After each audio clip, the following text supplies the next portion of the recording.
మన ప్రభువైన యేసు ద్వారా మనము దేవుని యందు ఈరోజు చాలా అతిశయపడుతున్నాం.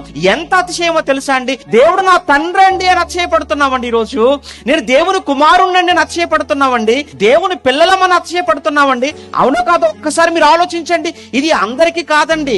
నిజంగా యేసును మనస్ఫూర్తిగా ఎవరైతే విశ్వసించారో, యేసును ఎవరైతే పరలోకం కోసం, వారి పాప క్షమాపణ కోసం ఎవరైతే యేసును అంగీకరించారో, ఎవరైతే స్వార్థము లేక కపటము లేక యథార్థంగా యేసును వారి హృదయంలోనికి చేర్చుకున్నారో వారు అనుభవించేటువంటి అనుభూతిది.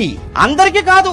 చాలా మంది నమ్ముకున్నారు, సంఖ్య లెక్కలకున్నారు. చాలా మంది ఎందుకు నమ్ముకున్నారు అంటే భోజనం కోసం, ఏదో డబ్బు కోసం, ఏదో లోకంలో ఏవో రోగాలు, లేదా లోకంలో ఏదో కలిసి వస్తుందనే చిన్ని వాటి కోసం ప్రభువు నమ్ముకున్న వాళ్ళు కూడా ఉన్నారండి.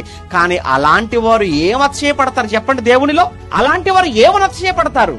అలాంటి వారికి ఉండదండి ఈ అనుభూతి, ఈ సంతోషం అలాంటి వారికి ఉండదు.